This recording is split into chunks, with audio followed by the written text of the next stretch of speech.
Shalom umat yang dikasihi Tuhan. Bersyukur pada hari ini boleh membagikan berkat firman Tuhan kepada saudara semua. Mari kita masuk dalam doa. Sungguh bersyukur padamu ya Tuhan, pemilik kehidupan kami, pemilik dunia ini. Kami berdoa kiranya kasih-Mu dan firman-Mu yang selalu mengisi hati dan pikiran kami, sehingga hidup kami membuahkan apa yang baik, yang berkenan kepadamu, bahkan juga menjadi berkat bagi orang-orang sekitar kami. Kami akan belajar firman-Mu, berkatilah kami. Dalam nama Tuhan Yesus kami berdoa. Amin. Firman Tuhan hari ini saya berikan tema Taurat Tuhan itu pembelenggu atau pembebas jiwa. Nats firman Tuhan diambil dari Mazmur pasal 1 ayat 1 hingga 2 berkata demikian.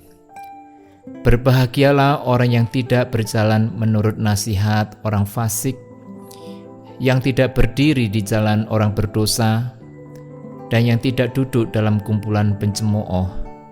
Tetapi yang kesukaannya ialah Taurat Tuhan, dan merenungkan Taurat itu siang dan malam.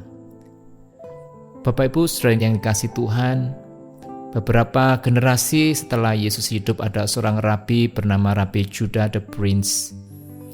Ia mengatakan demikian, seseorang hanya dapat belajar Taurat hanya dari tempat di mana Taurat itu diinginkan hatinya.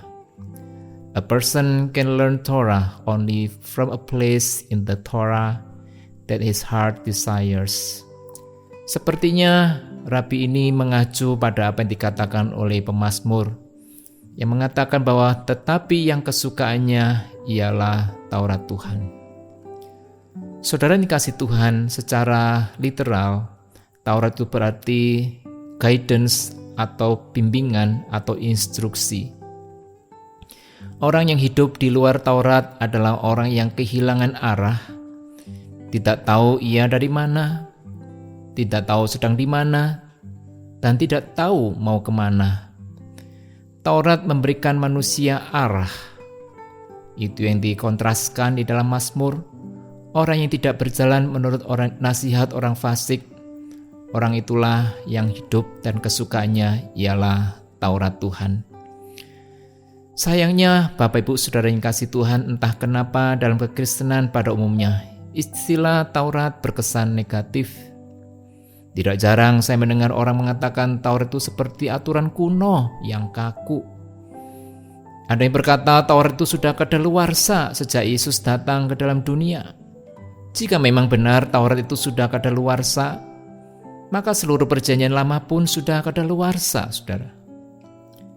Ada lagi kesalahpahaman yang mengatakan atau membenturkan istilah firman Tuhan dengan Taurat Tuhan, seolah-olah Taurat Tuhan bukan lagi firman Tuhan. Lalu ada lagi yang membuat istilah zaman hukum Taurat, dan ada lagi zaman anugerah, seolah-olah zaman anugerah berarti tidak lagi memakai Taurat. Namun Tuhan Yesus pernah mengingatkan dengan keras terhadap guru-guru palsu yang meniadakan satu iota dalam hukum Taurat ataupun kitab para nabi. Tuhan akan memberikan hukuman kepada guru-guru seperti ini. Karena keterbatasan ruang, maka saya tidak menjelaskan lebih lanjut, saudara. Namun untuk saat ini saya cukup mengajak kita untuk melihat bahwa hukum dan peraturan yang tertulis dalam Taurat Tuhan adalah sebuah gaya hidup yang harus dimiliki oleh umat Tuhan agar jiwanya terhubung kepada Allah dan sesama. Taurat Tuhan mengaktifkan jiwa kita.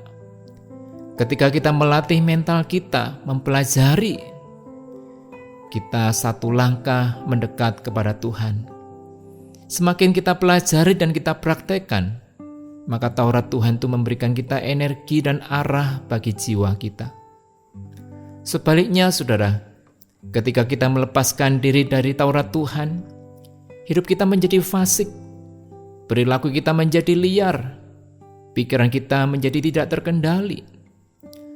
Satu kali kita mengabaikan Taurat Tuhan, selangkah jiwa kita menjauhi Tuhan.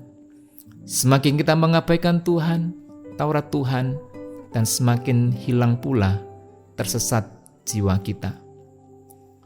Pemazmur mengatakan, "Open my eyes that I may see the wonderful things in your law." Atau dikatakan dalam versi yang lain, "Open my eyes so I can see wonders out of your Torah." Bukalah mata kami supaya kami melihat keajaiban dari Taurat-Mu. Jadi saudaraku yang dikasihi Tuhan, siapa bilang Taurat Tuhan itu membelenggu? Sebaliknya, ketika kita mempelajari melakukan Taurat Tuhan, kita merasakan sukacita dan jiwa kita boleh dipuaskan. Saudaraku yang kasih Tuhan, kiranya refleksi firman Tuhan hari ini boleh memberikan kesegaran bagi hidup kita hari ini dan hari yang akan datang. Mari kita berdoa. Terima kasih Tuhan, kasih-Mu melahirkan perintah-Mu, agar kami hidup dalam perintah-Mu, perintah yang bukan membelenggu kami, tetapi justru membebaskan kami dari dosa kami, dari kebiasaan kami yang salah, dari pikiran kami yang tidak sesuai dengan firman-Mu. Kesukaan kami ialah Taurat-Mu Tuhan, sebab di dalamnya kami menemukan kepuasan dan kebahagiaan. Demi Kristus Tuhan dan Juru Selamat kami. Amin.